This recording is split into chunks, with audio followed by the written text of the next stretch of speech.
So I do understand part-timers do not get involved. One major way is hitting the gates and informing the membership, educating the members. There are way too many part-timers, I just say full-timers as well, who don't even know that they're paying union dues. So the membership is suppressed. There's no education. We plan to inform the members, educate the members, hit the gates, rain, sleet, or snow. It's been done. I mean, in this last contract election, the numbers have spiked up. Possibly not where we wanted it to be, but we made an effort. So we have to take steps, and this is our goal. We will push this. We will hit the gates. It is a movement. It is a restoration movement, and everybody has to get involved. This is a Democratic Union. There are 4 slates running. This is due process. So we have to bridge that gap. Forget about he's with that guy, he's with that guy. There's one goal. And that one goal is to unify for the betterment of local Airport and actually Teamsters as well. Thank you.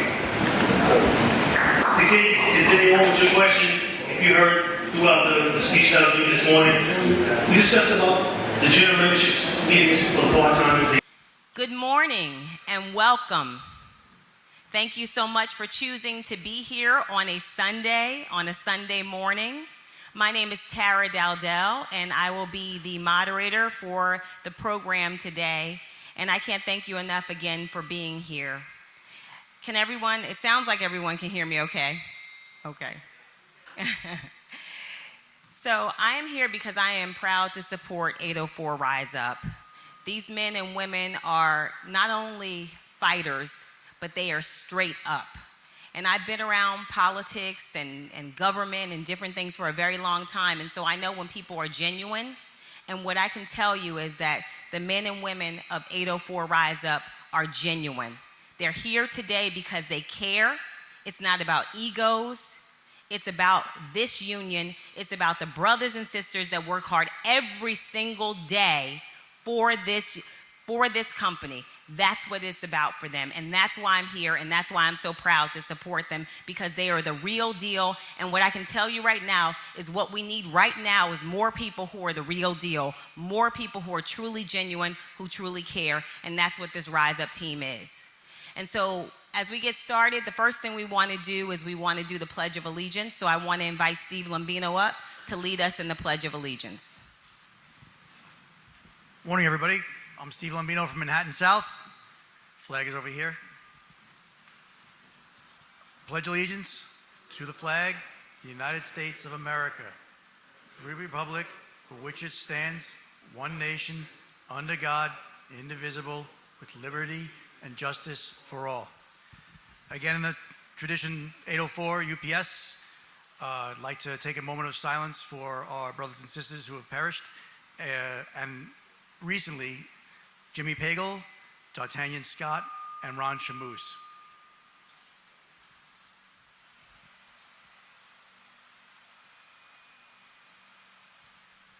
Thank you. Tara?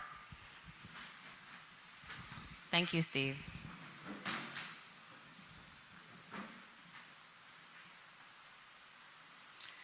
So next I want to introduce the man of the hour, Jonathan Guest. And Jonathan Guest is leading 804 Rise Up. He's running for president, and he's going to speak to you and share with you what this is all about for 804 Rise Up.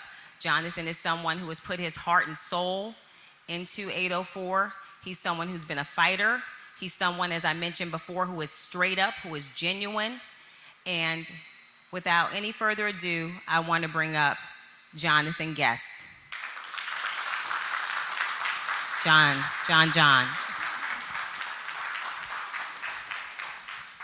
Good morning, brothers and sisters. I want to thank you all for coming out this morning. I do appreciate this very much.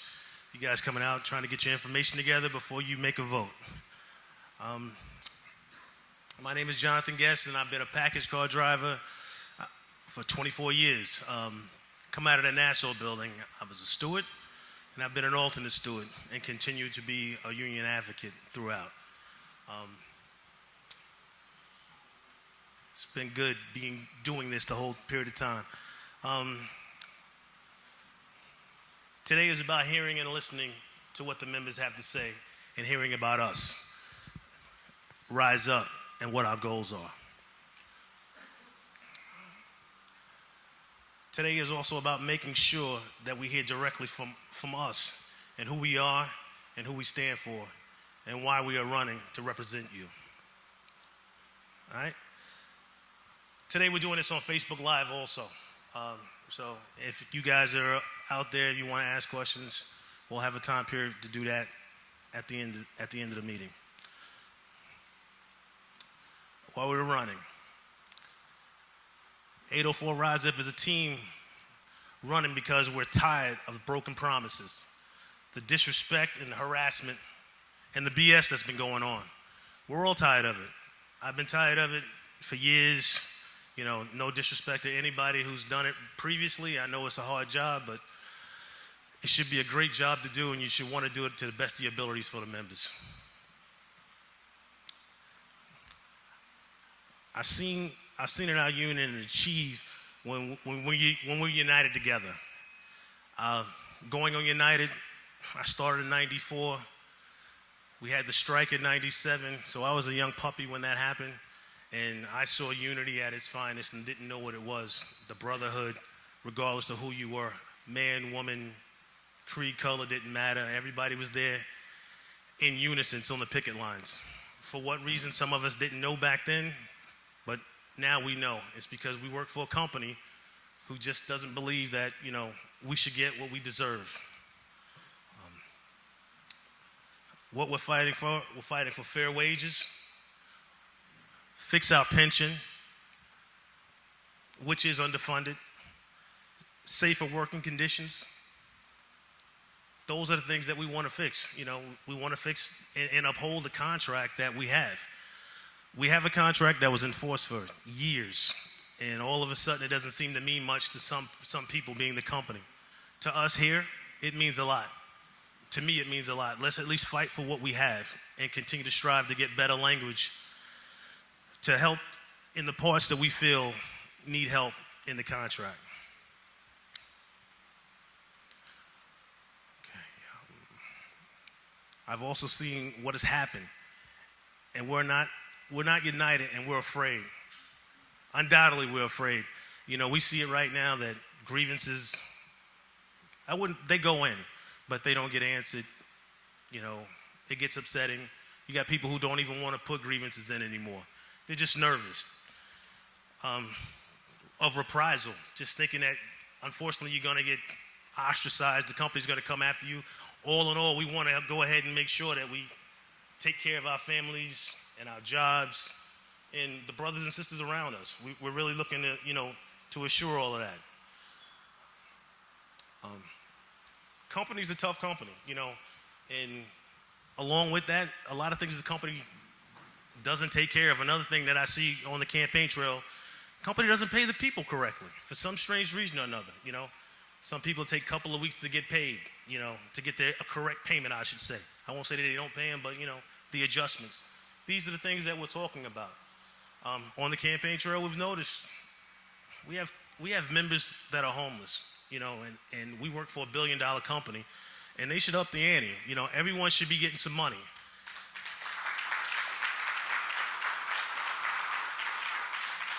Now, you know, that being said, I mean, you know, I think Queens is going to get, you know, $15 an hour, but as we said in our proposals, I don't think it's enough, you know, and for people who heckle us and say that, you know, you guys are dreamers, you know, what's wrong with $18 an hour? You guys work hard. I was a part-timer. Everyone breaks their chops at this company. No one has it easy, not one of you. I don't care where you are, whether you're in Suffolk County or you're all the way up in Elmsford.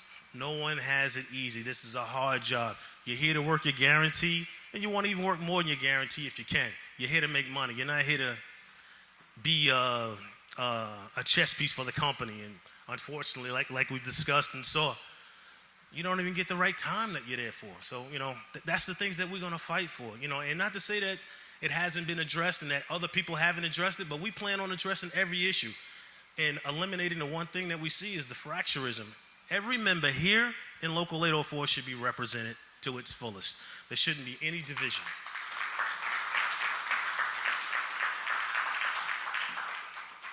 Under Rise Up administration, division is done. We will do what we have to do to unify this local 100%. I know it won't be easy, but we plan on doing that.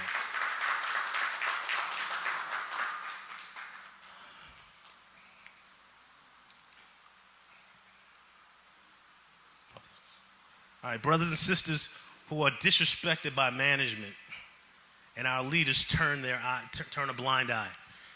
That goes back to that first thing that I said, it's unfortunate, but I could tell you, I believe in defend for the membership. That's it. I guess the only thing I couldn't defend, and I think my group couldn't defend, Rise Up, is a thief. And I don't think anybody around here wants a thief around us, but everything else, you got to fight for them. Tooth and nail. That's my belief.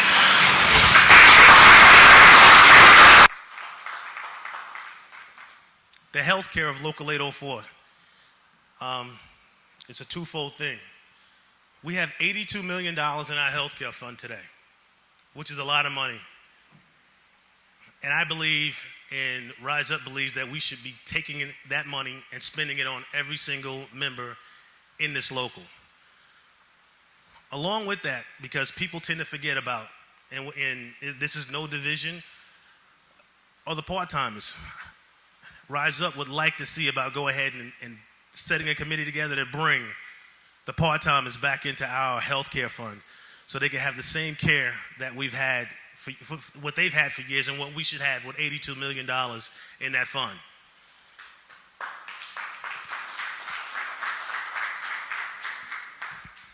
Just to let you guys know, whether you didn't know, there's currently a committee being assembled by the UPS and the union. And what they're looking to do is run costs to see how much it would cost to get rid of our health care fund. So they want to eliminate the health care fund and put everyone into team care, which I totally disagree with. We have $82 million in there. And with those $82 million, if you're wondering what they're going to do with it, they plan on giving it to Mr. Hoffa and giving out $82 million to the rest of the health care funds that are out there that are in dire straits. And then we pretty much start anew, which I don't know whether you guys understand that. That's just an absolutely no for me. I mean, at one point in time, I think we didn't discuss, but there were people who were saying that the healthcare fund was broke. I guess we're finally realizing that whether it's broke, or shall I say whether it's, underfunded, is what people say, but it's never underfunded because UPS gives us money every month for every employee, every full-time employee. So now we got it all fat, is what people would say. We have more than 6 months in reserves, and it's doing absolutely nothing. I went to the dentist, and the dentist told me that that my benefits were being reduced. And me knowing that there's $82 million in there was no reason for any reduction of benefits. We should be increasing them. We should be making sure that we stay healthy. We stay away from our homes right now 9.5 hours, if not maybe a little more right now, because they're reducing it. We're sacrificing. We stay out there to work hard for our families, and the company should supply, not even the company, excuse me, the union should be making better benefits for us throughout healthcare, dental, and even other things. I mean, we should be utilizing that credit union to an ability that helps restore and teach our local 804 members how important your credit is. Things of that nature. I mean, like, we have tons of things that this union could be doing for the members that I feel have not been done as of yet. Okay. Excuse me for the pause. Oh, that's right. My glasses. All right. The members have left behind. The members have been left. Excuse me. The members have been left behind for far too long. It's time for new blood, new leadership, and a fresh start. Experience means nothing when it's a bad experience. And we've had a little bit of a bad experience for a little too long, you know.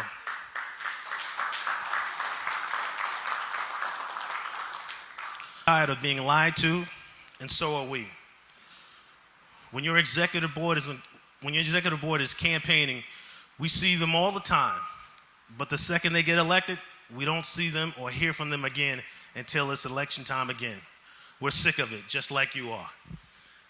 We stand here and pledge right now that you will see us. You will see us in the buildings on a weekly basis, if not daily. We will do what we have to do. We will recognize the hot spots in this local, and we will address them. And we all know right now, out of all these locals, out of all the buildings that we have problems in every single building. I'm not going to sit here and lie to you. There are. Do I think they're achievable? Absolutely. Absolutely. I think that our team will be able to address all the situations that we have been seeing throughout this local during this campaign period, and they haven't been good. See stuff like starting after 9 o'clock. Most of y'all say, you know, for drivers, there's not supposed to be a start time after 9 o'clock if you didn't know it. I see 9:15, 9:30, and I seen one building, and it was ironic. The gentleman was sent home, and not just sent home for the day. The gentleman was sent home because they wanted him to come back at 5 o'clock at night.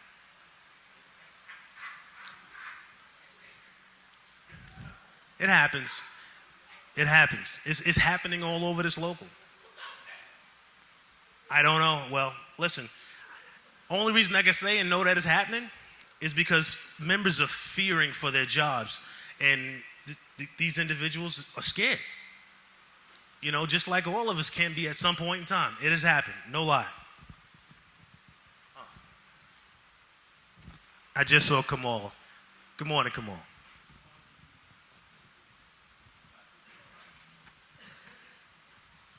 All right, once again about me. One of the things about me, in 2008, it was during the, when the New York Giants beat the Patriots. I don't know if you guys remember. Had a feeling a couple might. Just to show how union I am, and the individuals who were with me in my center, several guys.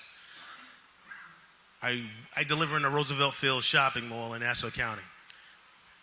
There was a strike going on that day with the operating engineers.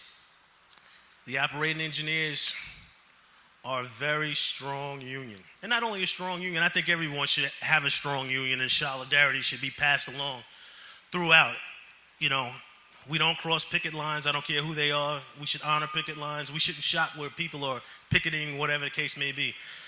But in this case that day, when we was going into the mall after the Giants won, so you know the deliveries were big because Giants fans don't get love too often. So we had, on that day, I'd say 7 package cars full of memorabilia besides what was going into the mall that day. And as we was going in, the picket line was there. 7 guys pulled on the side of the road behind me, and we refused to cross that picket line in 2008. Now, that was a huge deal because, you know, UPS came out, and they was like, what are you going to do? We need you to move these trucks. It was like, listen, we're here to work, but there's a picket line, and we're not going to cross that picket line.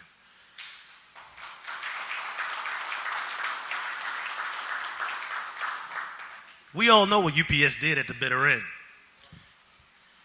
After we refused to walk across that picket line in, what was it, like January, February, UPS took the keys from each one of us and left us on the side of the street and fired us that day, told us to get back to the building the best way we could. And in another show of unity, those operating engineers, they put us in their cars and took us to UPS. And, we went and changed that. I changed out of my Browns. I refuse to wear my Browns into work or home unless I'm campaigning. Otherwise, I came under the realm not to wear that suit home. That's what my business agents told me. And that's what I did. That's what we did that day. So we got fired that day, 7 of us.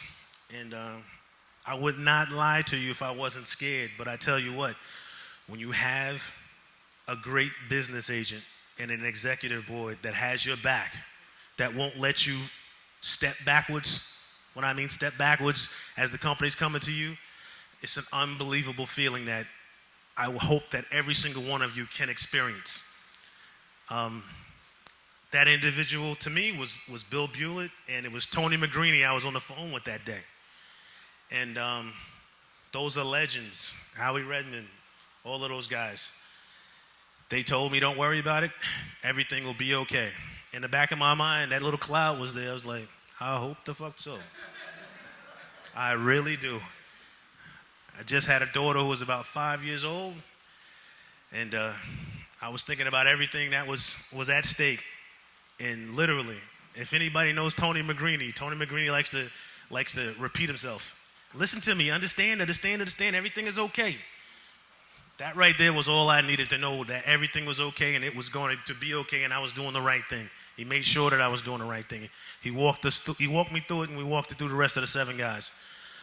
Lo and behold, about 3 to 4 days later, UPS called us, told us to come to work, and miraculously, they paid us. They reinstated us. That was before the time of what they call the last chance agreement. There was none of that. We just came back, and they didn't bother us. They let us continue to do our job, which was ironic. And I could tell you, that was a good feeling. That was another, I would say, another notch in the belt to say that, this is what unionism was about.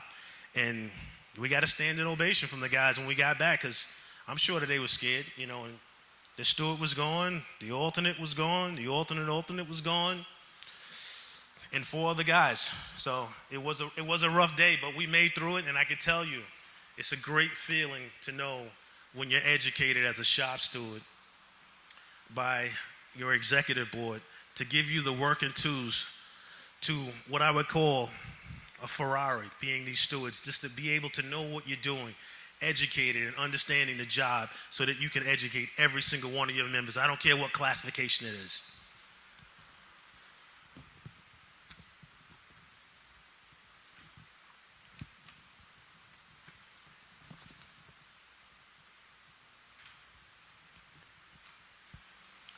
I'm not saying we need to fight every battle or that we will win every fight, but we will win the battles. How will we win the battles if we never fight? So you have to really draw that line. I mean, literally.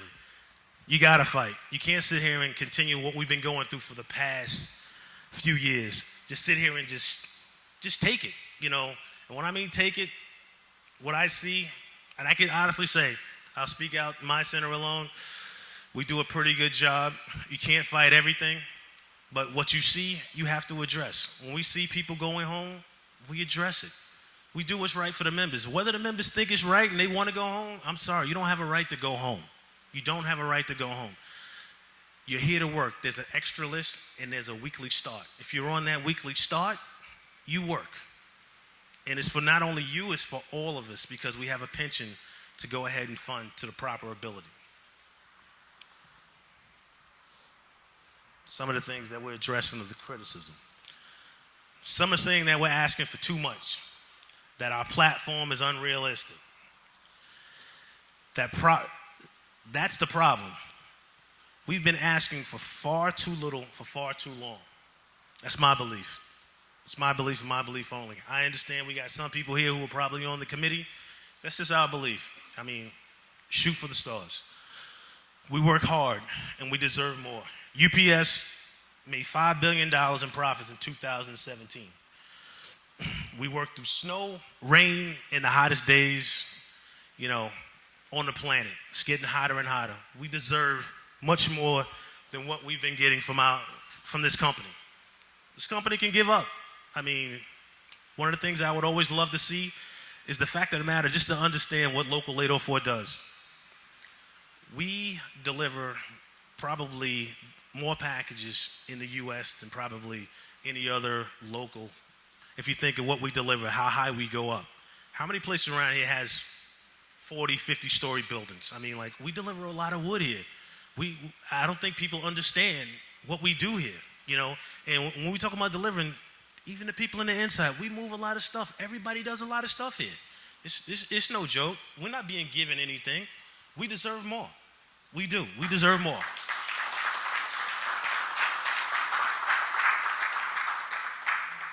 Those profits are off of our backs.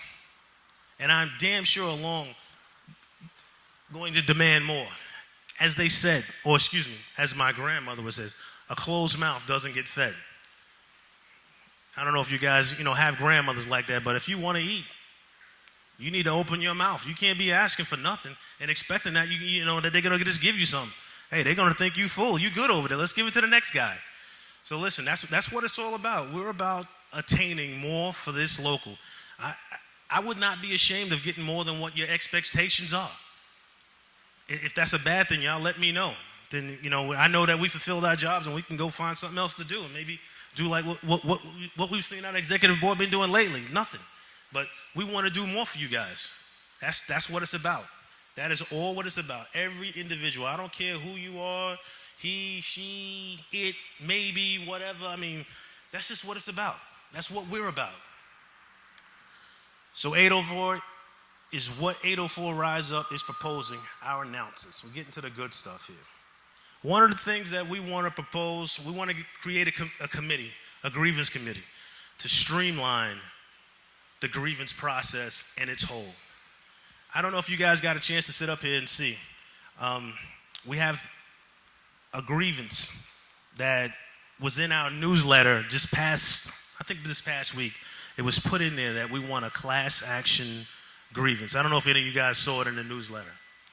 All right, that newsletter was for myself. Well, that article pertains to myself and Dennis Montiel, and it reaches back to 2007 of supervisor working grievances. These grievances it was over 250. It was probably 400, but the arbitrator decided to throw some of them out. So a lot of guys are asking what we've done over the past few years. We never stopped. And just to give credit where credit is due, we worked side by side with Danny Bentoncourt, Joe Fischelli, Rick Gilbert, the lawyer himself, and we even had Pete Massandrea come in and assist in a panel hearing that day. So I'll just say this, division can be eliminated if you want to and you put your egos aside.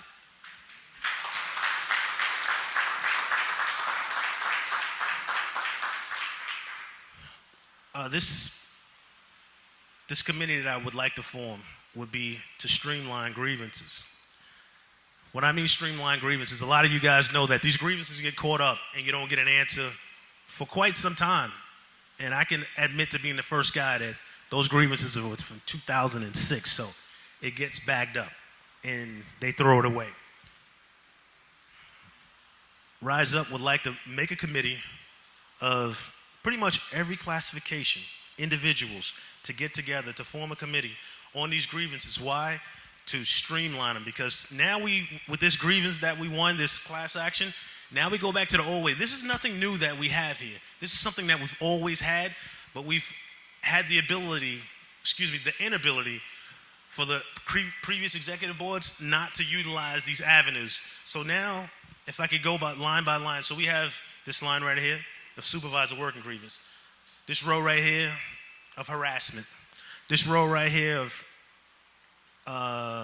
time issues, whatever, weekly start. Now we dovetail everything in. So if you have one grievance for supervisor working in Elmsford, and then you have another one in Massmith, they're no longer single grievances. These grievances all dovetail into one. And we streamline the whole process and get people satisfied and get the resolution and make these individuals whole in a faster period of time. And that's the whole process is to speed the process up to where that these grievances, it'll be like we'll try to set it up to where you get a number, a file number, you get to find out where your grievance is so you can get an answer on it. I'm the first one to know that you get tired of putting in paperwork and you're not getting the paperwork back or not getting an answer. We want to streamline that whole effect to let you guys know that the members are doing something. And once again, the most important thing I want to say, this is a committee of people that is from the working body of you guys. I don't care who they are. If you're willing to work together, and like I say, put the egos aside, which is hard to do because you see it today, it's hard to do. People back their boys and that's their boy and that's it. And they don't want to hear nothing else. And they take, as one of my old business agents say, you take your ball and bat and you want to go home. Listen, leave the ball and bat here and let everybody play if you don't want to play. But listen, let's understand, this is about us. It's all about us, the individuals. Let's cut the division. It's got to go. We want to eliminate the shape jobs. Some of you guys don't know what the shape job is. It's what they called it when I got here. Shape job is basically when you come to work and they tell you that there's no work. On any shift, they tell you there's no work, or in the package division, they say that they're over. That's not in the contract. The word over something is not in the contract. Over allowed or no work or over, it's not here. You're here to work. We need to fix that also. We need to find a way to eliminate this in that building. You know, I don't care how we do it. You know, one or two individuals there, it's got to stop. We're here to work. We have people, like I said once again, that are homeless. They're looking for money. I mean, you're dealing with $1 billion company, and I get it. Like I said, you're scared. You don't want to fucking tell the company, you know, I'm here to work.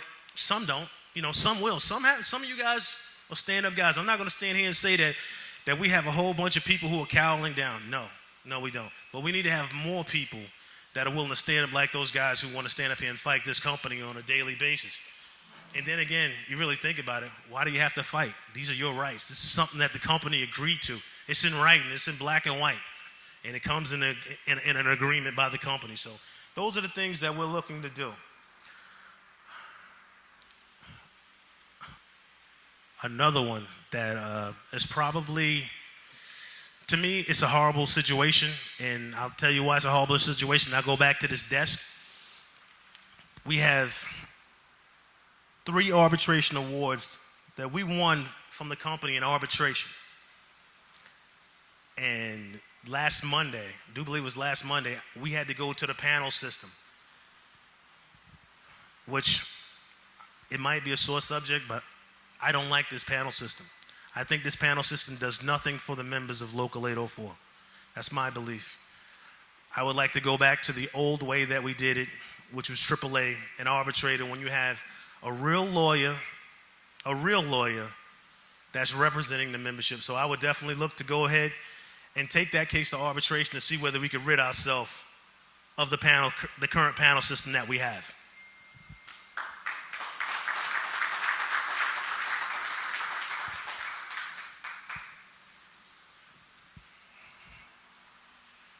Working along with other locals across the country. As I said before, I think the East Coast does a lot of work for this company. I think we bring in a lot of wood. Being in the big NYC, we would like to work hand in hand with other locals and see whether we can find some autonomy, to find some leverage to where we could address the monetary issues and the high cost of living within New York City and these higher wage cities and cost of living cities across the Northeast, and the West Coast. So we would definitely look to talk to these other locals like 705 and some of these locals in California, San Francisco, where it's a higher cost of living, to see whether we can get the fairness to where we can get more money for us. I mean, like, listen, I'm not going to say that UPS is not, the wage that we get isn't good, but when you living in apartments that are $3,000 a month, that's not even a mortgage. I mean, it's not UPS's problem, but it's a problem for 804 members. I mean, we really need to address that and see whether we can get some autonomy, because somebody who's living in South Carolina, they're doing good. They're doing real good. And, you know, the dollar does not stretch the same way. Does not stretch the same way.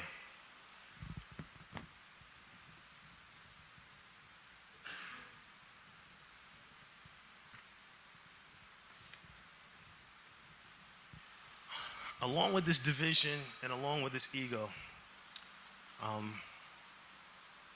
I would like to form a committee so that we could work together as a group, meaning, anybody as the social butterfly now, like Kamal and these guys, to get together and address all hot topic issues around our local. I don't care who they are. It doesn't matter. I mean, it doesn't hurt to talk. Not talking is what causes the problems within this local and the grumbles.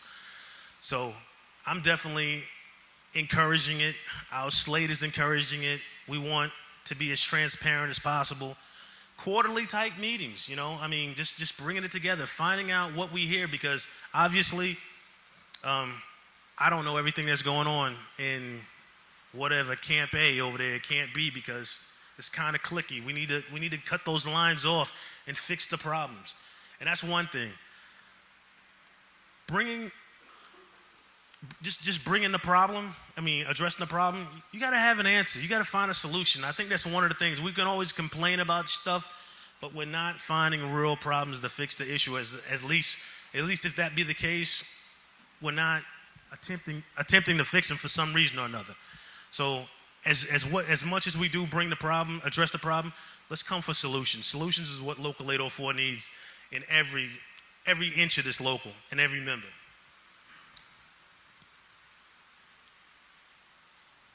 Once again, I want to stress the fact that we definitely want to bring anybody who's in team care out of team care. I don't know how bad team care is. I keep hearing it's not as substandard as what it was, and a lot of members may not know where it was, or what the ability of the quality of it. But why not have it just like it was? Bring those individuals back into the Blue Cross Blue Shield Fund, increase the benefits for all, let UPS send that money this way, and make our membership and our families have better health care. And I do mean better health care. Wrap it up, gotcha. We want to bring back as a group the individual who helped us with these cases, which is Rick Gilbert. Rick Gilbert is the individual who was with Ron Carey. He wrote all the language from dishonesty to the booze rule, supervisors working. He's got over 30 years experience. That's what we want to do as individuals. And finally, as 804 Rise Up, the whole group, we've heard throughout the local what has been going on, and we've seen it ourselves. And we would like to form a committee to investigate the possibilities, totally, of eliminating ourselves from the International Brotherhood of Teamsters.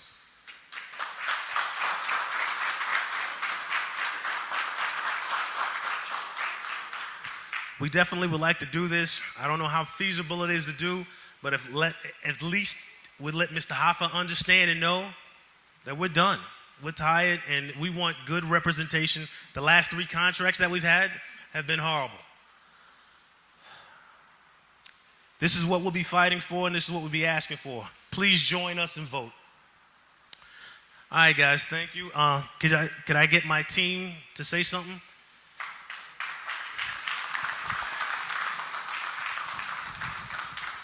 So we're just going to ask the 804 Rise Up team to briefly introduce themselves. We'll start with the great Jerry Moy.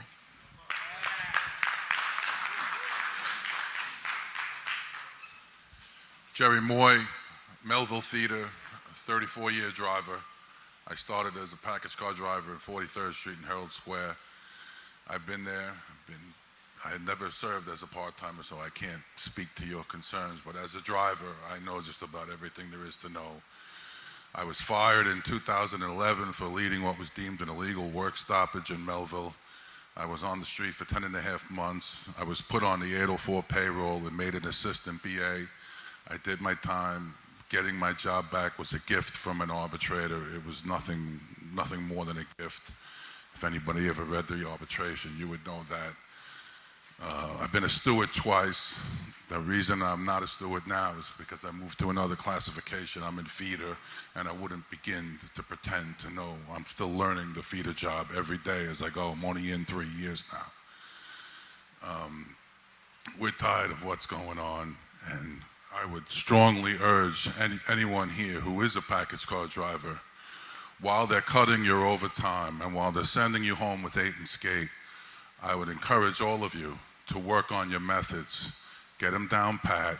We all know what's coming January, whether it's us, one of the 2 Dannies, or EMS.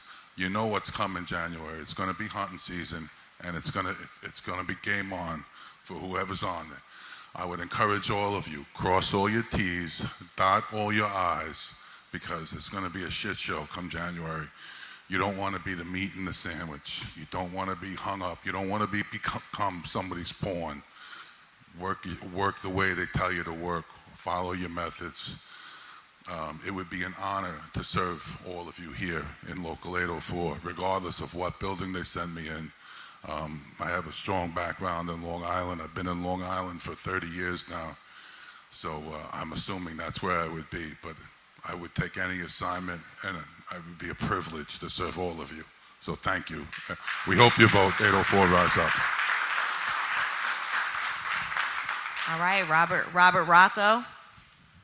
Thank you. Good morning, members. My name is Robert Rocco. I'm a 19-year package driver in the Suffolk County Building Center. I'm running as a business agent. Over my 19 years, I've been in 4 different buildings. I've seen it all. I've experienced a lot. We all get jammed up as employees with this company. It's never an easy position to be in. I see in my own building and in other buildings that I worked at, when I first started with the company, the union leadership, as far as business agents, shop stewards, it was incredible. I learned very quickly how to be a union employee. Over the years, you slowly see the downfall of and the division between the employees fighting amongst each other, being afraid of management. My opinion on it is, if I become a business agent, I'm going to be visible to the members.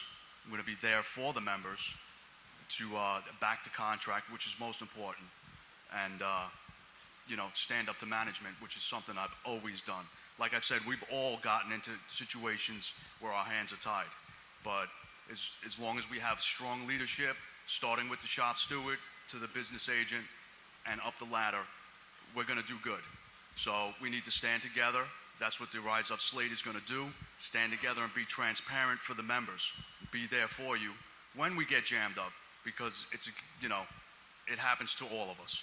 So thank you for your time, and it would be an honor to represent everybody in the local 804. All right, thank you so much. And Joel, Big Joel. Good morning, brothers and sisters. My name is Joel Alltime. I'm a 21-year package car driver in Elmsford, and I'm running with 804 Rise Up because I'm watching the union become an extension of management. And the drivers in my building, they're losing faith. They don't want to file a report. They're scared. They don't know what's going on. I'm running with the Rise Up because I need a change. We all need a change. And I'm hoping that we will get elected, and so we can represent you guys. Thank you very much. Antoine Andrews.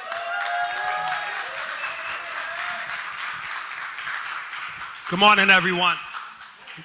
Once again, thank you for coming, Facebook Live. My name is Antoine Andrews, and I'm from Forster Avenue, a proud member for 22 years. I've been a part-timer for 5.5 years, 17 years as a package car driver. 9.5 years, I've, with good faith, represented the members as a leader. And at the end of the day, I'm with you and I am for you. And I have discovered my passion and my purpose in this union. And that is to be a great leader, to unify Local 804, and to bring everyone together and to nurture the pride of every single member here in 804. Brothers and sisters, I stand with you and I stand for you. And I would like to see 804 come together as one.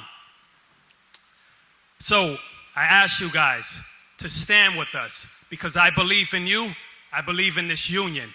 And I thank everyone here and out there who believes in me. So with that, November 28th, the ballots will be coming out, and I ask you guys to stand with 804 Rise Up.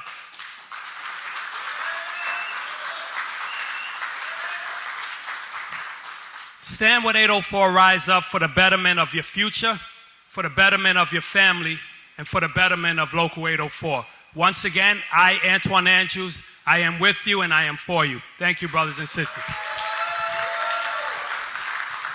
X.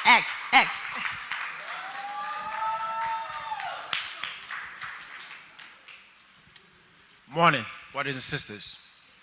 Guy Exenor, 43rd Street, over 29 years of experience, over 13 years of stewardship. I know exactly what you guys go through. Like John stated earlier, it's not an easy job. Other states have been criticizing us for asking too much. We know what we deserve. We know what the work intel is and how much effort we've put in into doing the job. And the amount of money the company is making, we know what we're worth as an employee. For the past 9 years, we've been lied to. We've been deceived, broken promises. I choose to ride with 804 Rise Up simply because I believe in this team.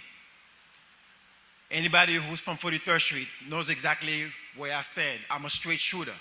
I don't sugarcoat to anybody. 804 Rise Up is the right team. This is why I chose to ride with this team. We are fighters, we are leaders, and we're ready to take this company on. Rise with me. 804 Rise Up. Let's take this union back. Thank you. Mike Dowling.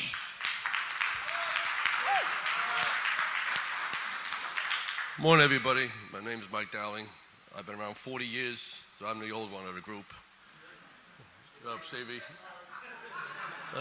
I've been a part-timer, package driver. I've been feeders for the last 25 years. I'm the student of 43rd Street. And everybody knows me like X. I'm a straight shooter. I will not lie to you. I'll tell you the truth. You may not like the truth, but that's what you have to be told.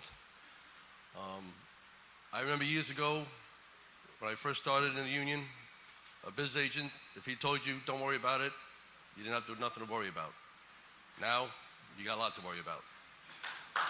So, I learned from the old school. So what I'm asking is, vote for the slate, rise up, and don't believe everything else you hear about us. I wouldn't be running with anybody else, and I've been asked to. I'm only running with these guys. So that's all I have to say. All right? Thank you. Sue Sanker. Good morning, everyone. My name is Sue Sanker, and I'm from the MASPET building. As Mike just pointed out, he's the most senior guy in our group, and I think I'm the junior to them all. Our president, John Guest, gave you an earful today. Our president, John Guest, gave you an earful today, and I hope you guys paid attention. In addition to our contract, this is the support that he gains from all of us as team players. We recognize that UPS may not want to uphold our contractual agreements and wording, but there's entities out there that they're so scared of. We take OSHA, for example. UPS is afraid of OSHA, and this is my strong point that I bring to my team members. Safety, workplace safety, health and safety in the workplace is something that they will be scared of. I ask you to rise up with the Rise Up team and vote for us. Let us represent you to the best of our abilities. Thank you very much. Izzy.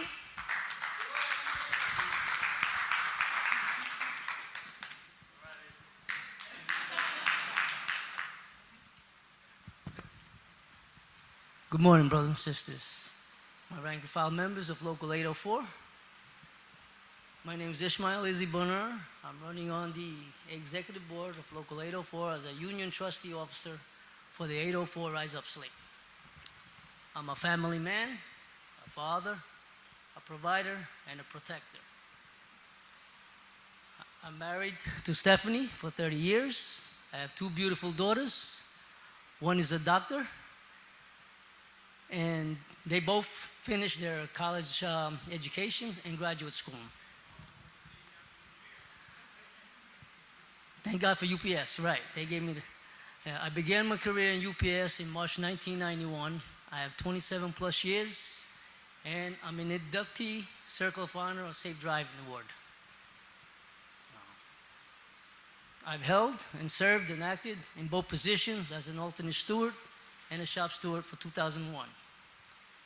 It will be my honor to serve and humbled as a union officer, and my moral compass is I will pledge faithfully to put the rank and file members first. With that said, then I will execute the oath of transition to preserve, rebuild, and respect the integrity and dignity of the rank and file members of Local 804. It will be in my power to commit diligently with the intentions, conscientiously, to unify the demographics of this foundation, that the books of Local 804 as a trustee will be in order.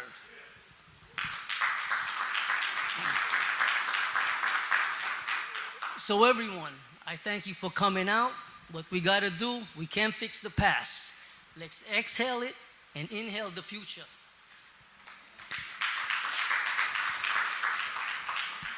And as you see, when I began, I kneeled down because that's my character. I'm a thinker. I've been to an arbitration case. I've been to jury duty cases. That's why I hold the paper. Lawyers usually flip their pages. So I got one thing to say. What I'm going to do, this is a quote from Regina Brett. No matter how you feel, you get up, you show up, and dress up. Thank you very much, my members. Stephen Lombino.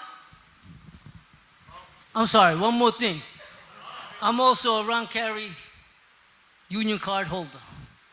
All right? And this is his pin personally, 1991. All right, let me try this again. Steve Lombino. Morning, everybody. Steve Lombino. I'm looking to be a recording secretary.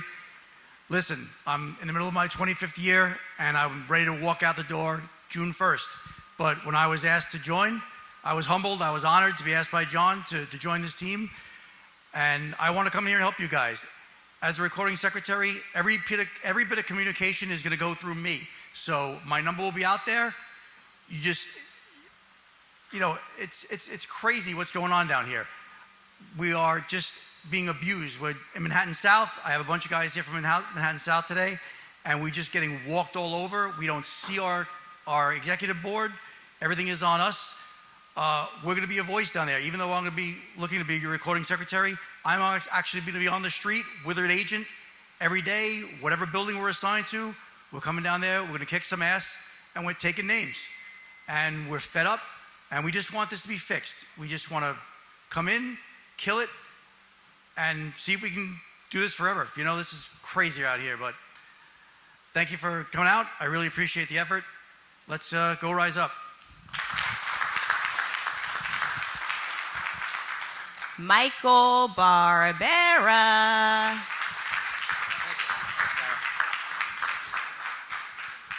Good morning, brothers and sisters. Michel Barbera. I'm running for vice president for 804 Rise Up. I've been a package car driver in 43rd Street since 1993. I was an alternate, then to become steward for the last 12 to 14 years. I came up under the leadership of a different regime, a regime that believed in the first part of collective bargaining is representing the members, not about selling you fallacies. I'm not going to sit up here and tell you that if we are successful January 1st, UPS, we're going to have this utopian paradise, because it's just not true. And anybody that's going to sell it to you is a falsehood.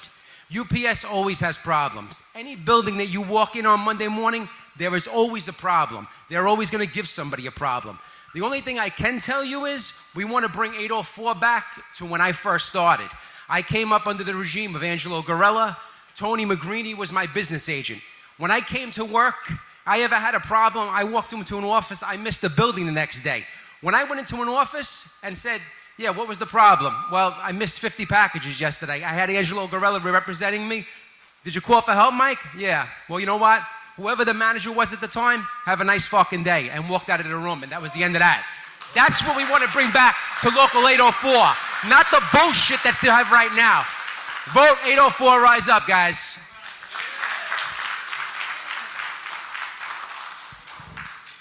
Gabe Rodriguez. I don't even know what to say. I mean, he took all the gusto and the... Thank you. I'm Gabe Rodriguez. I work out of Manhattan South. I've been working at the company now for 26 years. I've worked as a preloader. I've worked as a driver for 20 years. Right now I'm currently working as a clerk. I'm also the shop steward for the local sort. To be quite fair and honest, like every single one of us have said here, we're tired of just the horseshit, the bullshit. We're tired of management just stepping all over us and not having anyone there to represent us. I hope that if we do get voted in, that we will do what we claim we set to do, which is represent every single one of you, all right, to the fullest of our abilities. That's all I can say, all right? Vote rise up.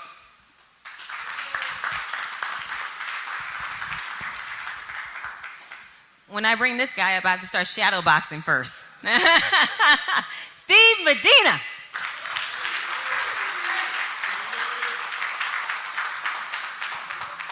Thank you. I got 37 years with the company. Started as a part-timer, package, feeders. If there's anything else, I'll probably do that too. That's how long I've been around. But I'll keep it short. It's enough. It's enough with everything. I'm doing this with this team to push back. And we are the team to push back. It's enough of this company getting over on us and browbeating. And plus, we all got the same things in interest. Let's do the right thing by the member and let us push back. Put the target on me. Thank you.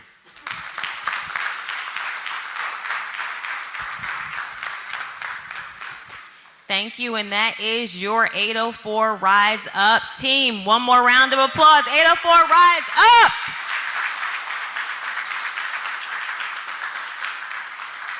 I told you these guys were genuine. I told you they were real. I told you they're not here to, for the BS, that they're here to push back. And like they said, they may not be able to deliver on every promise, but they're for darn sure going to fight for everything.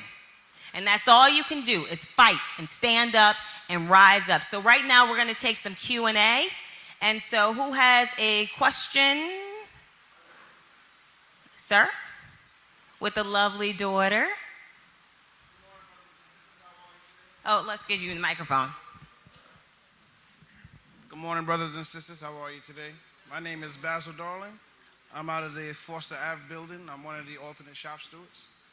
I have a question for the board, and that would be, what is your agenda to unite the membership, young and old, so we could come up with a revised way of attacking the company, not just because of past practice, what we used to do, but also implement new ways and technologies or even legal strategy to fight the company?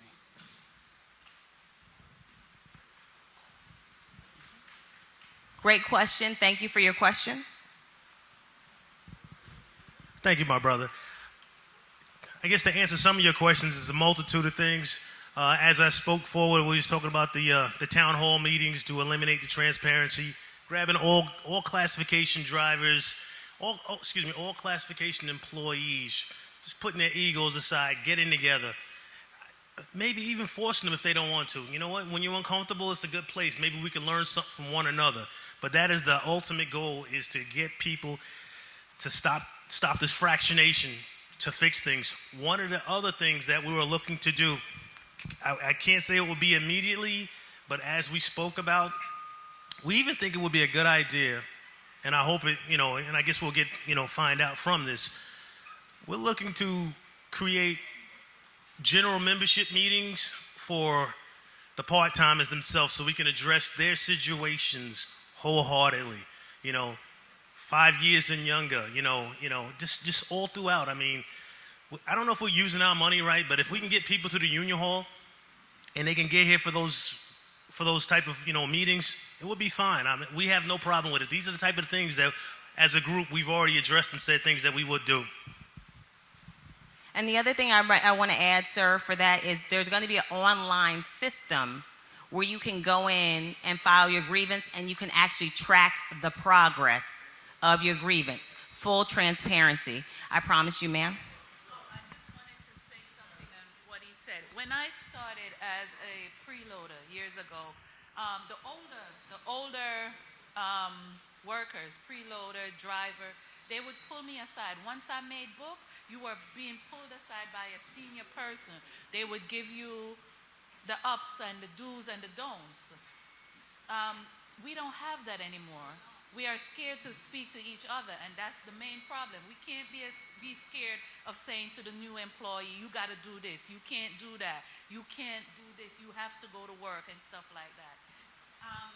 We can't leave all of that on the board alone. We have to step up and say, okay, this is what you do. You can't walk on the belt. You can't do this. You have to do this. So it's not depending on them alone. Thank you, thank you, thank you. We're taking the questions in order. I'm sorry. Yeah, we're following the order. Okay, I was trying to track. I didn't see your hand up though. Okay, so we'll go here. All right. So let me see. I saw your hand. Okay, your hand. All right. All right. Well, because you're a member of the media, so we figure we'll take the media last. Okay. Oh no, you were taking notes. So I thought you. Oh, I thought you were a member of the media. Okay. I think we should all do our homework. No, we want the members of the media here. That's fine. We want the members of the media here. That's transparent. I just want to say thank you for saying that we deserve better, because we do. Because we do. But whoever wins will likely be stuck with a contract, bad contract. What will you do with that?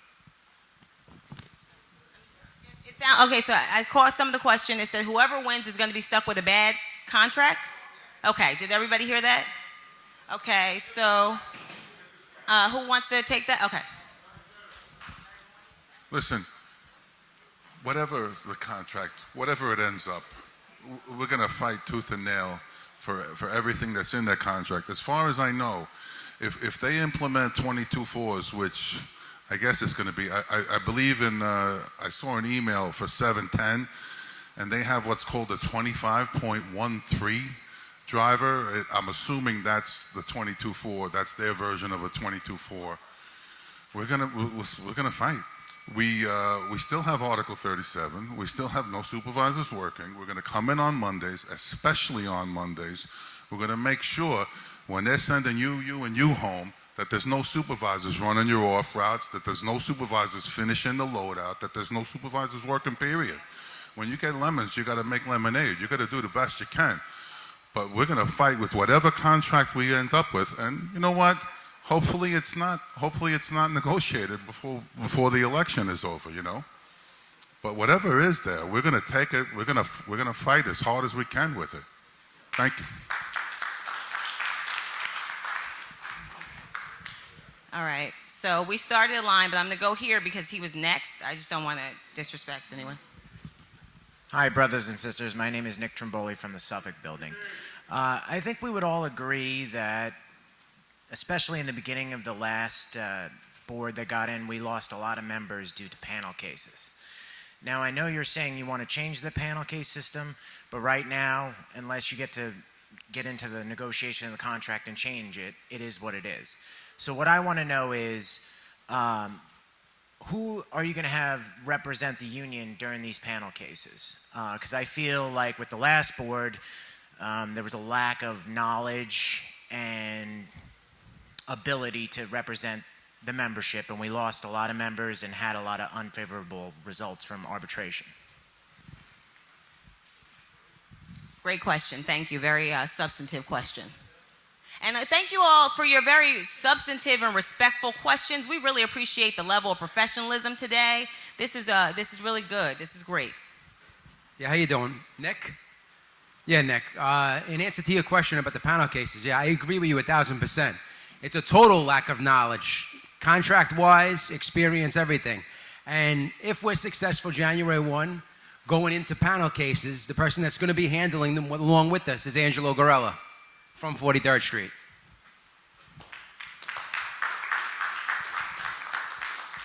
I'm so sorry. It looks like a line started, and you had your hand up before. I'm sorry. Okay. No. You can. Yeah, I'm sorry. I didn't realize the line had gotten started. And this guy's eager. Yes, please, if it's okay. Hi, I'm Anthony Rosario, 25-year veteran at Foster Avenue. How you doing? Thank you. I just had a question. I noticed that when you spoke earlier, you said that you don't like the panel system and that you would like it to go back to the old way, and that back then we had one arbitrator. Now, as you guys know, the panel system works. We got 3 of our side and 3 of their side, and it's kind of done in a democratic fashion. My question to you, kind of like his, is, well, first of all, who you guys gonna, like, how do you plan on doing that? Also, who do you plan to choose as a law firm if you guys are changing law firms from the old EB to what you guys are doing now? And also, as far as the panel cases and the law firm, what was the... Also, who would be presenting the cases for you guys? Because, you know, you can't have a lawyer do that. So I was just wondering, which guys would you plan to have present the cases coming to panel? Thank you. Okay, that was about 8 questions, so let me see if I can remember all of them. 12 questions. And I just want Jamie Haynes to know they do have orange juice for you, brother. Okay, so one was about the changing for our, and I have to repeat the questions for the Facebook Live audience. We want the Facebook Live audience to fully participate. So just correct me if I'm wrong, but you said you want to know how they're going to handle the changing from the panel system to the arbitration system. That was one of your questions. We may not be able to take all of yours because I just want to make sure we get to everybody, and you can see there's a long line. Pertaining to the arbitration system, the panel system was stated, we would like to take that case to arbitration to see whether we can get rid of it to go back to the old ways. As far as the individuals who we would choose, we would discuss that between the group. We have a few individuals who have also decided upon winning the election that are going to assist in the campaign, in running a local, as far as day-to-day operations. And so we have choices. We have more choices and experience probably than most. Like Mike said earlier, Angelo Garella. We can get a mixture. Bill Bewlett. I even don't have a problem with even still continuing on the same path that we have right now with the 2 individuals who bring on cases.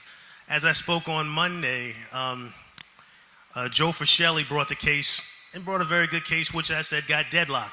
So whatever works, works. But what I'm telling you for right now, this is not what Local 804 needs moving forward.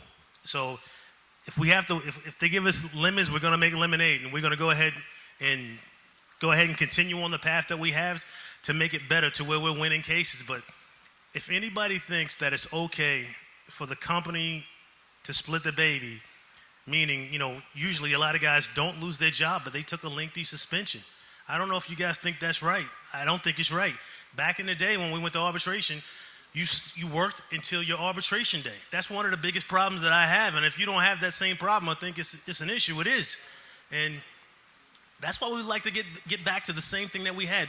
The old system that we had is the same thing that the NFL, Major Baseball, all of the major players had. And now we have this thing. I think some people have called it a kangaroo court. We don't want it. Did anyone else want to jump in? Did anyone else rise up want to jump in on that? Okay. All right. Okay. About the old ways, right? With arbitrate, guys stayed on the clock, right? We failed as a union We failed in the last 6 years, 9 years. Guys are on the street. What are they doing on the street? They're supposed to be working. You had innocent to proven guilty. How did that fail? Don't look at me. We had it. And then the last 9 years, it's gone like that. So you're talking about people not knowing. And the thing is that I'm here with this panel. How do people go and live, and the arbitrators in their brains, 30, 60, 90-day suspensions? We used to fight over a one-day suspension and be pissed off forever, right? Now you got guys coming back with 90 days. Oh yeah, UP, whatever you want, whatever you want. What's up with that? So going back to the old ways, I think the old ways, you get the lawyers in there, you get Ron Carey's lawyers in with Rick. We got more arbitrations won with this guy in 25 years. Where are they now? You go into a panel that we won something.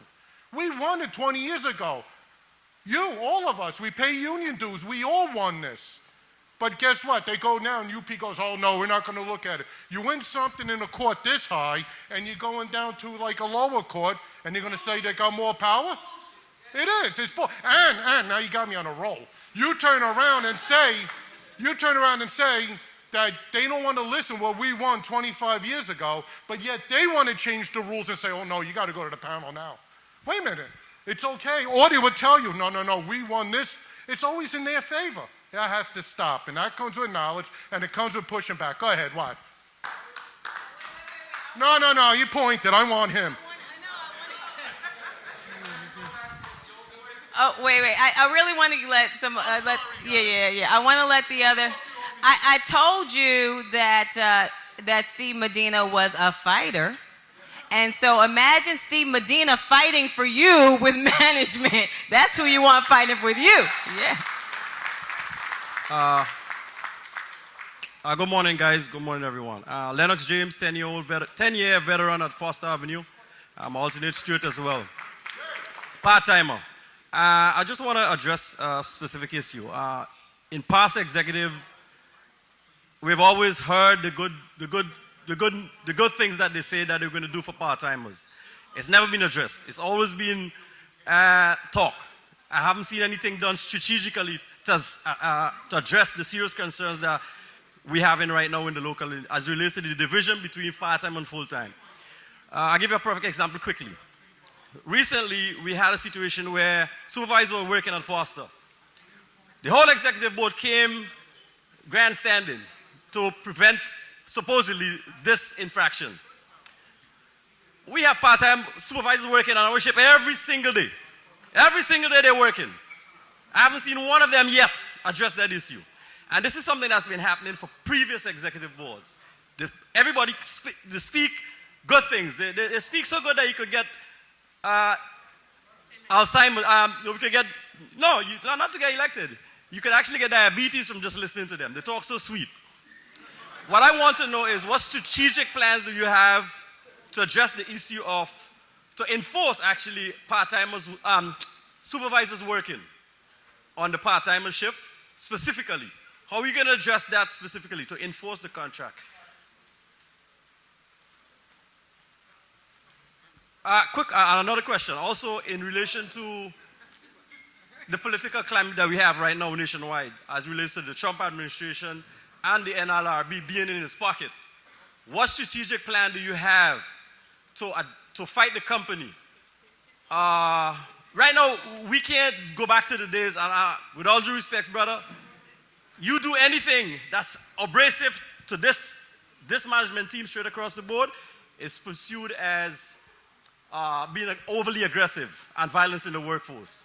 So sometimes some matters we can't go back to. What strategic plans do you have now that would work today to address this issue of the abrasive nature of management? How are we going to fight the company, as I said, in a strategic manner? All right. I like the passion. Who wants to take that? Okay, Jerry Moy. Give me a shot. Give me a shot. Give me a shot. You had Timmy 6 years doing his building raids, all that nonsense. You have these guys now. Give me a shot. We're gonna let me finish. We're gonna do our best for you. Supervisors working has been a plague. It's not just the going on in Foster. You come into Melville, brother, let me tell you, you come into Melville and the BA walks right by him, Bay 44 on down to 24, and they're all in. There's more supervisors working than there are guys on the TWI. We're going to do whatever we can. We already discussed amongst ourselves at a regular general membership meeting, we're going to do away with the speech from Stu and the speech from Marisi and everybody else and Holiday Financial. We're going to say, look, these guys are here. They're in the back. You want to talk to them. We need more time to get to the problems. How many times you're online at a union meeting and you can't even get your question done because it's 12 o'clock because Holiday Financial had to make a presentation. Good guys. But you know what? They're here. They're in the back. You want to talk to them, they're in the back. All I'm asking for is a shot to help you. All of us are committed. We'll do whatever we can, whatever we have to do. And we already said, if we have to have special meetings for part-timers, we'll do it. All I want is a shot. You had two other guys. Listen, I'm not lying to you. I'm looking you right in the eye. I'm going to do whatever I can. Now, maybe X can speak a little better to it. He's a part-timer. He's on a TWI. In addition to what Jerry said, I understand what you're saying because I represent part-time, I represent full-time and the inside. I'm an inside guy. All right? You need anything about the hub, you could ask me. All right? You said something about suite earlier. You familiar with the term sweet sound? That's what you guys been accustomed to, sweet sound for the past 9 years. All right? Like Jerry said, we need a shot. As a 29-year veteran guy like myself, I'm tired of it. All they've been doing is that sweet sound now, guess what? It's not sweet no more, now it's sour. All right? We need a shot. Give us a shot and then you'll see what we'll do. Thank you. Supervisors working has always been a problem. But my thing is, the delegate goes to the steward and asks him, steward, why are you allowing this to happen? And I've seen it in 43rd Street. And the thing is, the steward has put a stop to it.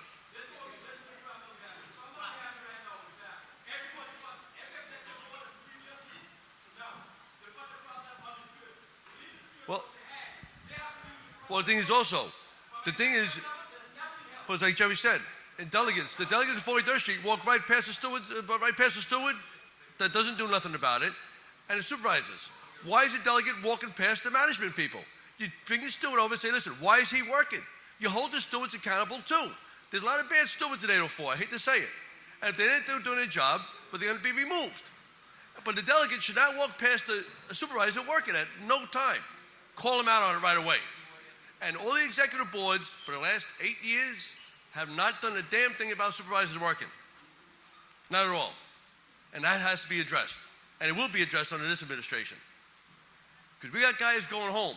I tell my feeder guys, you will not go home and have a supervisor pull my load. You will stay here until the job is done. I don't care if they like it or not. You will stay on the job. The supervisor's not doing the work, period. Excuse me. Also, in answer to your question about what you're saying, we can't go back to the old ways of being aggressive or abrasive. Being aggressive or abrasive is, I'm not talking about that we're going to walk into a building and throw a manager over a desk, even though that's needed right now, more than any, right? I absolutely agree with you. But I'm answering the gentleman's question is, aggressive and abrasive doesn't mean that. It also could mean enforcing the contract, not walking into a building like your current BAs walk into and run to instead of going to the hourly people, they go to a center manager's office to shake their hand, give a hug, go like this. We're not here for that. Enforcing the contract, maybe taking a firm stance when you walk in a building and somebody's on a belt walking, walk over to the belt. What are you doing working? Stop people from doing what they're doing. That's what I'm talking about. That can be done. That's not being abrasive. I'm actually scratching my head. I don't understand the reason for us to elongate this topic about, Article 3, Section 7, supervisors working. At the end of the day, it's simple. We enforce the contract. We have 11 belts in Foster Avenue. Every member should get involved with pointing out supervisors working. As a business agent, as a trustee, the executive board, when you enter that building, you should get to know every car number that's on that belt because you walk the belt so often. This is something simple. Shuttle and package. Supervisors bringing work out to you. This is money. Why not get that money? You're not doing, supervisors are working. Enforce the contract. Grieve it. It is just normal. Guys in the back. It's normal. Supervisors working has to end. It's something as simple as enforcing a contract. That's it. Okay, all right. Okay, so I'm gonna just take you, sir, with the sunglasses. Did you get to ask your question? You did? Okay, I'm gonna cut it off at the gentleman before you. I'm sorry, just because we're actually bumping up against the time when we have to leave. No, I'll take you. I got you. Okay. All right, here we go. Everybody keep it down. I know people are having conversations and answering questions, but keep it down, please. Next question. Yes, Robert DiSabato, 43rd Street. The last 10 years, as far as member protection, job protection, it's been a total shit show in 10 years. What are your guys' plans in regards to Article 7 of the Master Agreement? So the question was, the last 10 years have been, I'll paraphrase, have been a problem as it relates to member protection. The last 10 years have been a problem. So what will Rise Up do to help enforce Article 7 member protection? Who would like to take that question? Jonathan or some? Okay. Article 7 enforcement. As you stated, what happened 10 years ago, we're going to get back to basics. Well, excuse me.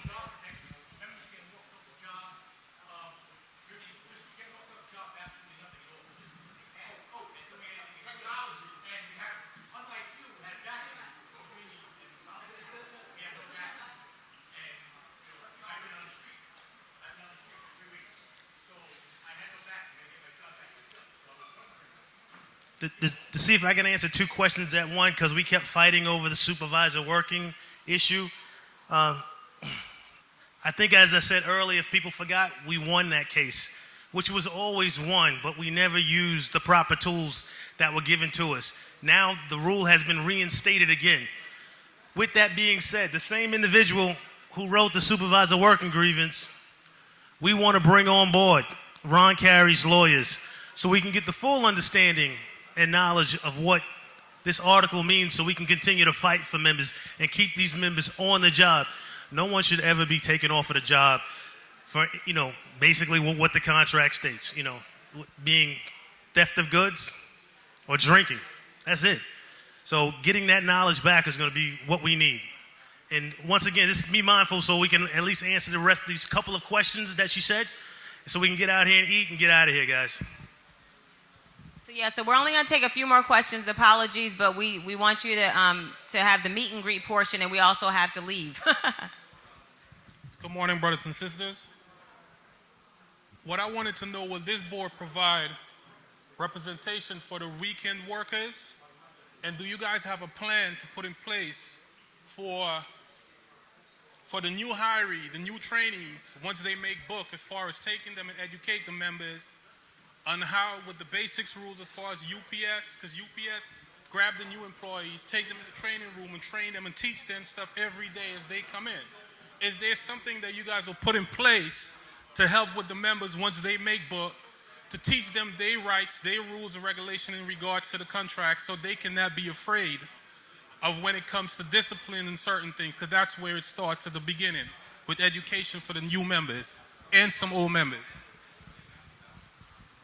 Thank you for your question. The question was on new hires, and will there be a process in place to educate new hires, and also protections for weekend workers. Protection and representation for weekend workers. I believe, as everybody knows here, once this contract goes through, it's going to be a 7-day-a-week operation. So every day is every day. You know, there won't be any of this, you know, having certain days off as business agents. It's going to be a 7-day operation. We need to be in the buildings.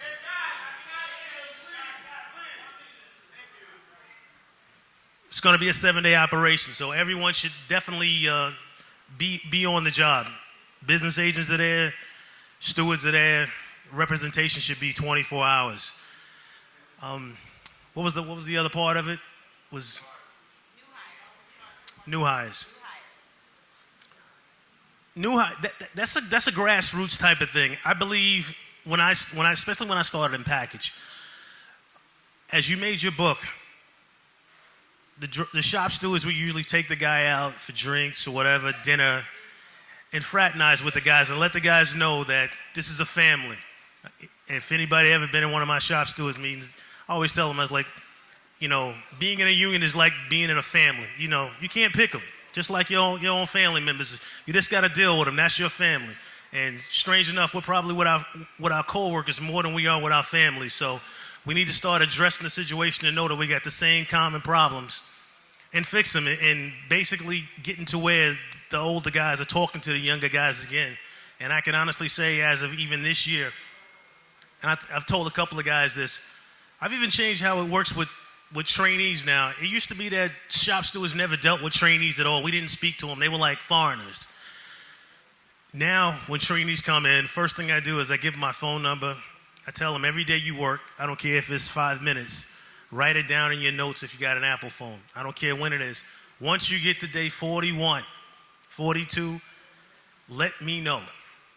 And I can tell you, you know, you have to change your ways. You have to evolve. In doing that, I think we've had 2 trainees that have just made book like that. And, you know, you have to evolve because I don't know about anybody else in any other center. It's coming to a point now for a package car driver.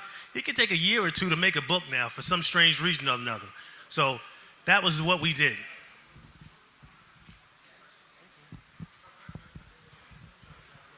As an inside guy, for the past 9 years, we've failed to acknowledge new hires. All right? Every steward should get involved when it. One more. Sir, you didn't get a chance to ask a question at all, correct? Okay, so we'll make you the last question, okay? Because I want everybody to have a chance to be heard. All right, thank you very much. Everyone, my name is Jamal Kaland, and I actually agree with a lot of stuff that you have in your issue section. And like yourself, I'm a hopeful guy. They say, oh, you ask too much.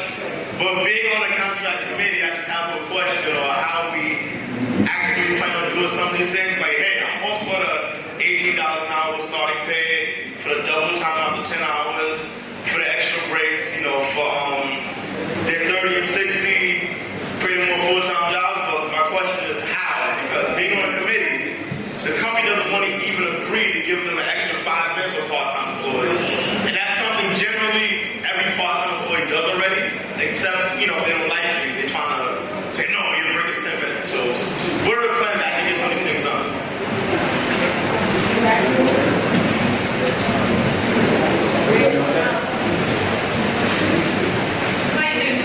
Great. The New York State Labor Law, Article 193 if you're a shift worker and you work over 6 hours as a part-timer, you're guaranteed 20 minutes break. There's no negotiation in that. When you sit down in a committee, that's your foot going in as solid information. So why are you even thinking about giving me 10 minutes when I'm guaranteed 20? New York State Labor Law. All right?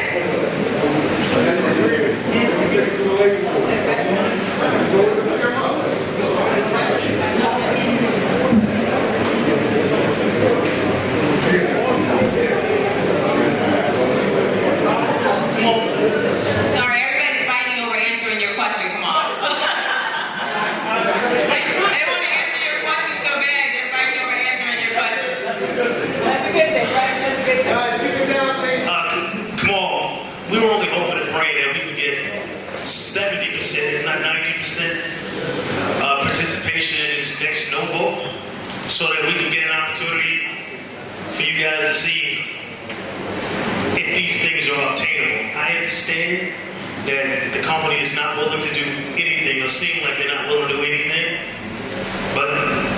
unfortunately, the company needs us. Yep. And I don't think we even made that clear to anyone that you're making promises to people that you can't keep without a workforce, a hard-working workforce. They can bring people in as much as they want. You know, our local 804 base is some hard-working people. And we're cut from a different mold, man. And to get back to it, I just feel like to be nice, you know, to tell UPS that you're gonna have to do something better than what you've been doing, it's mandatory because you guys deserve it. Period. Come on, Jerry Boy. When you're negotiating with Walter Kane as a Teamster lawyer with Danny Montalo, Walter Kane is basically an extension of Hoffa, who is an extension of the company. So tell me how hard it is getting anything done.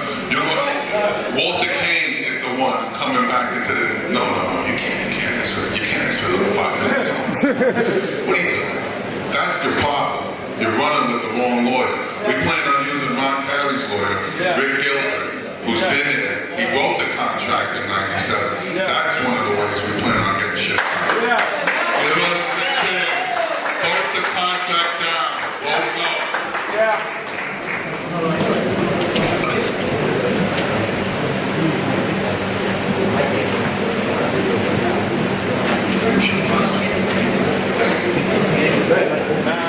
Hey, in answer to the question before, because I know nobody answered you before about the Article 7 being invoked. Yes, you're right. Forget about the last 3 years, the last 9 years, Article 7 is never used anymore. Stewards do invoke Article 7, and it's supposed to be one of the biggest clauses, the most adamant clauses in our contract, that you can't remove an employee off the job, as far as I was here, unless the person is putting their hand through a box and is physically seen, or they're caught with a bottle of beer in their hand. Those are the two things that they can immediately terminate somebody for. Now, what's been going on for the past 3 years, and an extension of before that, of 6 years before that, was they walk you off the job for anything. Stewards will walk all over because you walk into an office and you look like a fool because they brought you somebody in office and they say, well, what happened yesterday? What color was that car that you got into an accident with? Well, I think it was brown. No, it was red. You lied. This is dishonesty. I'm walking you off the job. That's bullshit.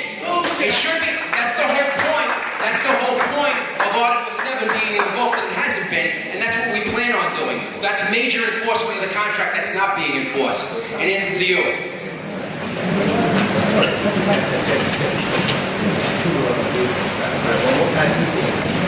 Okay, so we're gonna, sir, he made his case. Last question will be here, but we'll take you, sir.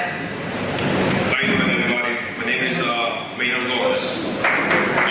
And I got a question that is a concern to the members in my center. I'm from Queens North.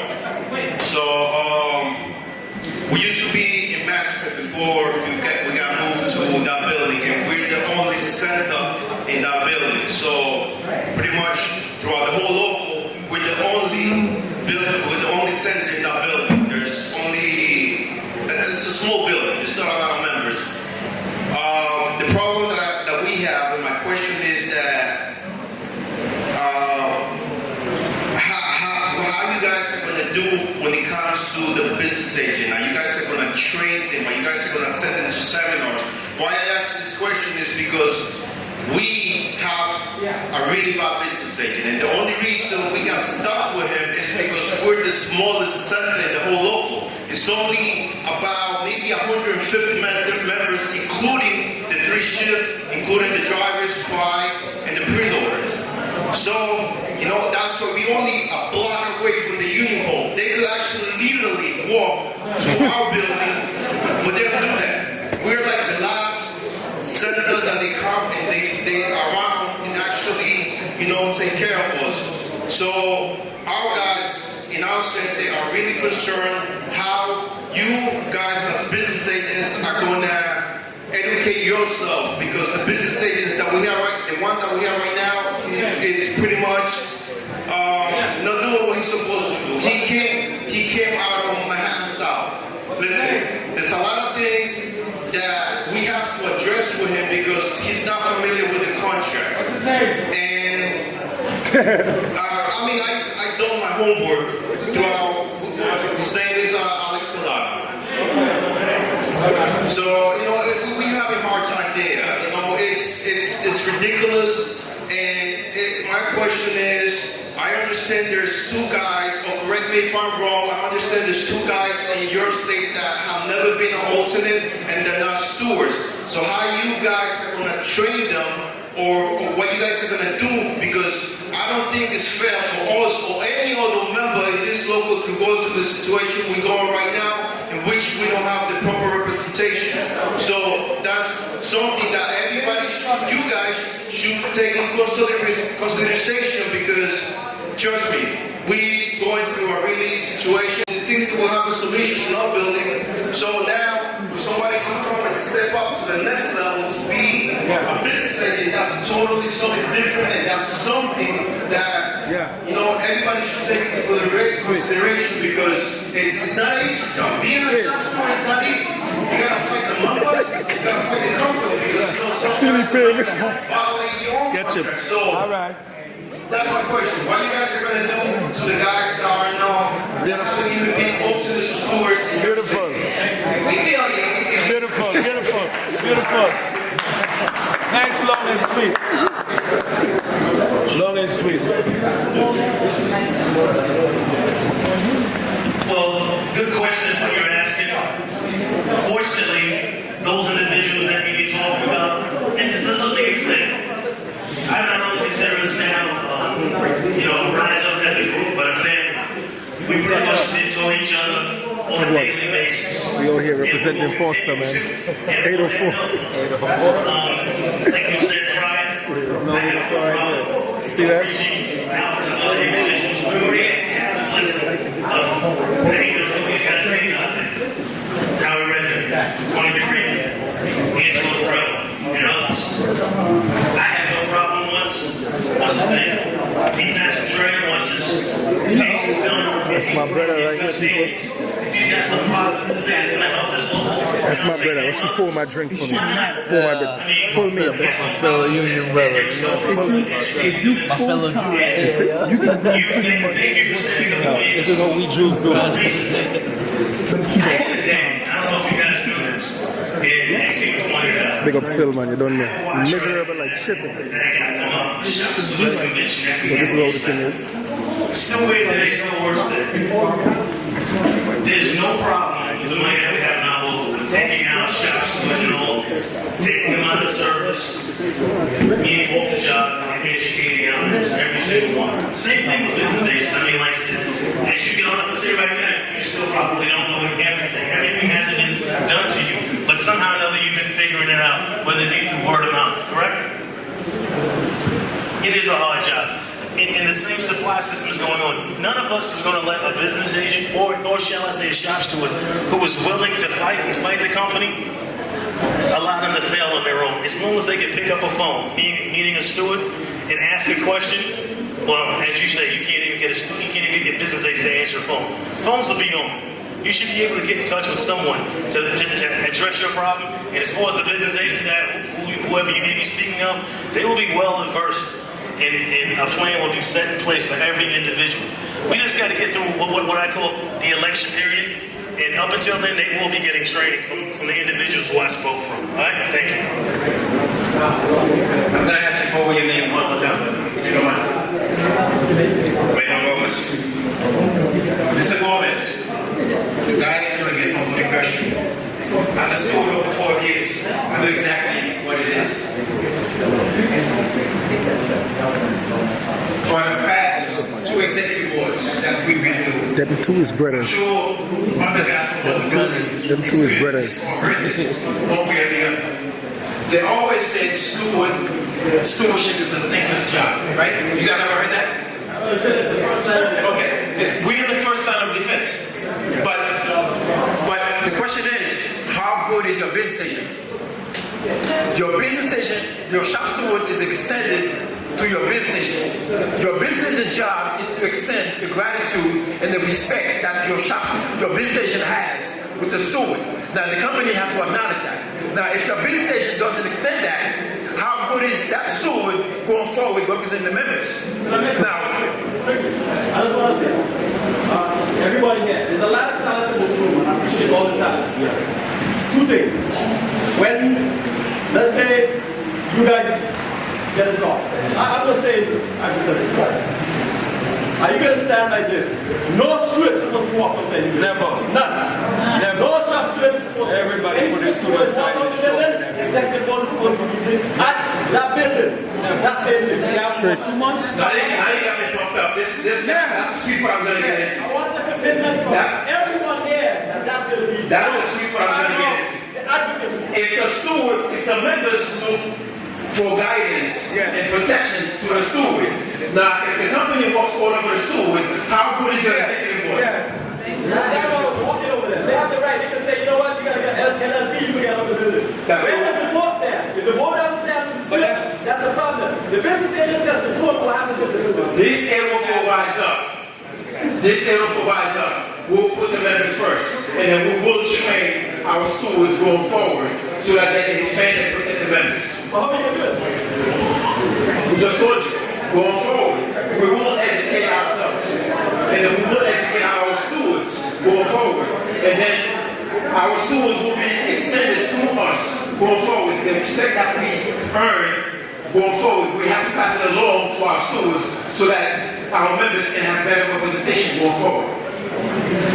And one of the things to answer both of your questions a little bit more pointed and precisely is that, like Jonathan has said a few times, I just want to make sure the dots are connected here, that Ron Carey's attorney is going to be with them. So part of that process is going through that contract and looking at all the things that are not being enforced and making a list of those things and then enforcing them. If you don't know what's not being enforced, if you don't have a list, then you can't even enforce it. So that's part of that process. But yes, the training will take place. It's not just about the executive board, it's about the team around them too. And do they have the right team around them that does the training in addition to the executive board? So they're going to have the right team around them because they have a team of people who have won for this union in the past. So those people are coming back to help CATO4 rise up. And those people will be part of that training in addition to the seminars and the conferences that you asked about. So I just want to be clear on that. But this is the last question. I'm going to come over and talk to you. You and me going to talk. Beautiful. I've been thinking about it, decertified idea, and basically where you're intimating clients to you. But just so everybody understands, that's going to require 75% of membership to vote. And of those 75%, 90% have to vote against. So my question to you is, not specifically that you want to do that, what is your exact plans on getting that accomplished?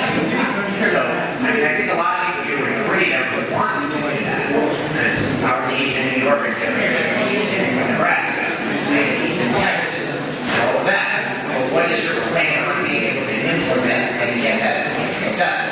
And I know there's a lot of part-time stewards here. Okay, a lot of part-timers don't vote. Okay, a lot of part-timers don't vote. A lot of them don't. In my opinion. What do you guys think to do? Full-time and part-time? Let the brother talk. Let him talk first. Let him see what we got to say, all right? I just want to know specifically what your plan is. That's, if I'm correct, that's what you want to do, right? Great question. So, we are one union, right? So as I said earlier, I have discovered my passion and my purpose in this union, and that is to unify every member. I was a part-timer for 5 years, as I mentioned earlier. So I do understand, part-timers do not get involved. One major way is hitting the gates and informing the membership, educating the members. There are way too many part-timers, I can say full-timers as well, who don't even know that they're paying union dues. So the membership is suppressed. There's no education. We plan to inform the members, educate the members, hit the gates, rain, sleet, or snow. It's been done. I mean, in this last contract election, the numbers have spiked up. Possibly not where we wanted it to be, but we made an effort. So we have to take steps, and this is our goal. We will push this. We will hit the gates. It is a movement. It is a restoration movement, and everybody has to get involved. This is a Democratic Union. There are 4 states running. This is due process. So we have to bridge that gap. Forget about he's with that guy, he's with that guy. There's one goal, and that one goal is to unify for the betterment of local women for and actually Teamsters as well. Thank you. To continue on with your question, if you heard throughout the speech that I was giving this morning, we discussed about the general membership meetings for the part-timers, the insiders, whatever, the classifications. By segmenting the scenarios, we will be able to get those scenarios branched in each classification so we can get the answers and better get the vote turnout that we're needing for. So there is a plan involved in it. So that was a great question that you asked, and that's how we plan on doing achieving those goals. All right, thank you all for your questions. I just have to make one comment on behalf of this gentleman here. He has a question, not a comment. He has a comment, not a question. He just wants to make sure that 804 Rise Up understands that part of why stewards have been walked off the job is because they were fighting core members. And so he's saying instead of just having one person from the E-board show up when this type of thing happens, have multiple people show up like a team. So he wants to make sure that that's part of the effort. Team effort. Years ago, stewards were untouchable years ago. You never walked a steward off the job for no reason. The executive board be down there, like unbelievable. There is no representation anymore for the delegates. They've thrown everybody out. You never walked a steward off the job. 20 years ago, I said, Mike, I became a steward in the package. There's nothing you can screw up I can't fix. And that's how I learned. But the delegates ain't doing their jobs. Only about the panel cases. I just want to say one thing. The panel cases are nothing but a kicking the can down the road. You think a union, 3 union and 3 companies. They're never going to agree. So they send it down to Washington and kick it right back again. Then we go to arbitration. Do away with the panel case, we'll fight to arbitration.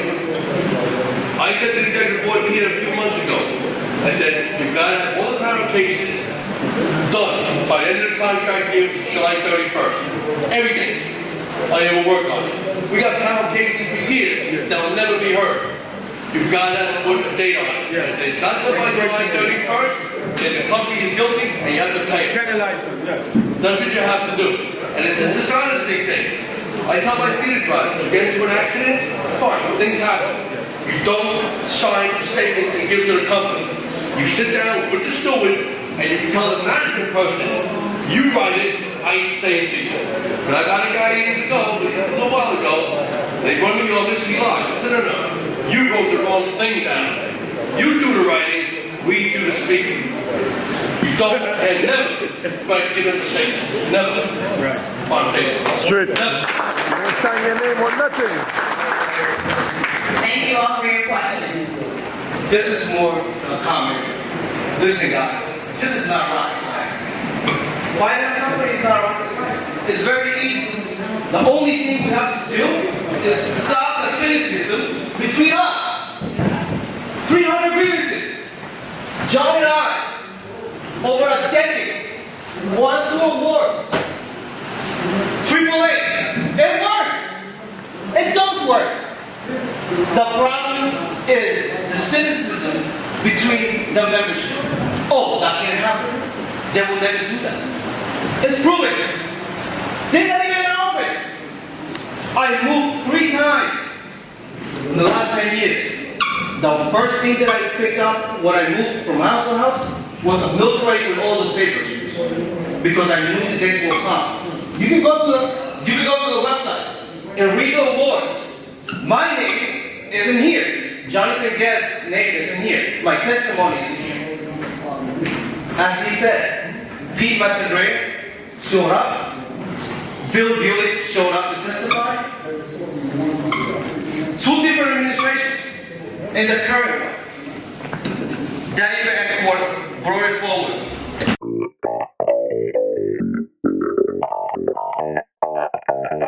Congratulations. I believe in what I really do have to do.